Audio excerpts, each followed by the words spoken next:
দেখো তো কে এলো। আসসালামু আলাইকুম।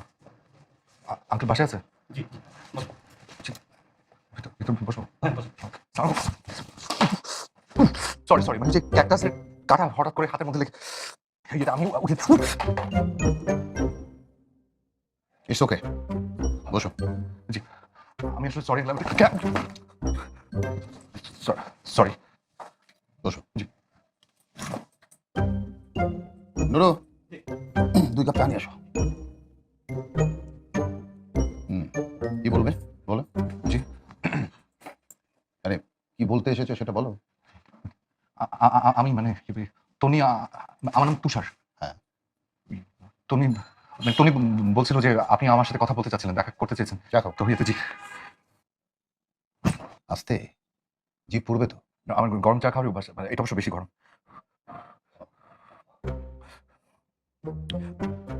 তো তুমি কোথায় লেখাপড়া করো? না আমি মাস্টার্স করেছি। ওই আপনার এক সেকেন্ড, আমার এই যে আমার সার্টিফিকেট, এখানে আমার সব সার্টিফিকেট আছে। তুমি কি সার্টিফিকেট নিয়ে ঘোরাফেরা করো? নাকি আমাকে দেখানোর জন্য এনেছো? আমি সার্টিফিকেট দিয়ে কি করবো? আমি সরি, আমি চাকরি ইন্টারভিউ দিতে গিয়ে সার্টিফিকেট দিতে অভ্যাস। ও আচ্ছা। সরি।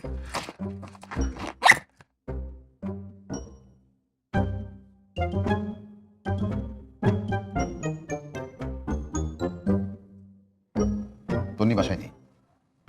ও বলেছে আমি যেন তোমার সাথে আমার মতো করে কথা বলি। জি। কথা তো বললাম। আচ্ছা না ঠিক আছে, আমি তাহলে আজকে যাই, আরেকদিন আসবো তাহলে। না না, বসো, নাস্তা করে যাও। না আরেকদিন নাস্তা করবো তাহলে ইনশাআল্লাহ। মানে আমরা আজকে তো এমনি সরি, আমি মানে আমি আর সত্যি মানে আমি এখানে অনেক গাছ তো মানে টবের এটা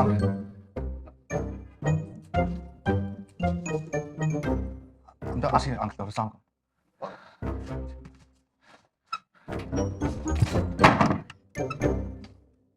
সরি।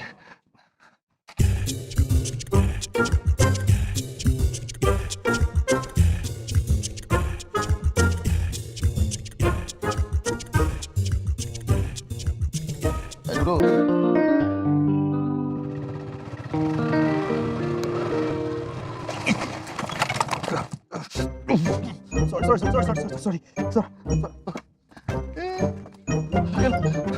সরি আপনি আপনি ঠিক আছেন?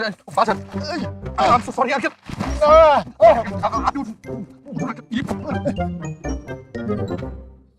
সরি। ইউ স্কাউন্ডেল, যে কোনো সময় একটা অঘটন না ঘটালেই নয়। আমি আসলে বুঝি না আঙ্কেল, আপনি প্লিজ আপনি কোনো ব্যথা পানি তো? আমি সো সরি, এক্সট্রিমলি সরি। মানে আমি ওদিক থেকে আসছিলাম, আপনি ওদিক থেকে ক্রস করছেন, দুম করে অঘটনটা ঘটে গেছে আঙ্কেল। আমি আসলে মানে চলুন আমি আপনাকে পৌঁছে দিয়েছি। কেন কেন মানে আমি বেঁচে আছি এটা সহ্য হচ্ছে না? না, জি, তোমার কোনো সাহায্য আমার লাগবে না, আর তোমার সাথে আমার মেয়ের বিয়েও দেবো না। আঙ্কেল আমি ফালতু ছেলে কোথাকার। এটা একদম কমপ্লিট একটা অ্যাক্সিডেন্ট ছিল আঙ্কেল। আমি সো সরি আঙ্কেল, মানে আপনি আমার কথা শুনুন।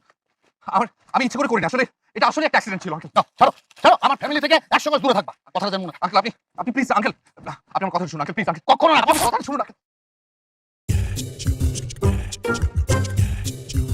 I'm sorry. কি সরি? Sorry আঙ্কেল, কি সরি? অসভ্য ছেলে। আমি আমাকে মাফ করে দিন। আমি সরি আঙ্কেল। কোনোদিন যেন না দেখি, বলে দিলাম। হ্যাঁ, বদমাস ছেলে।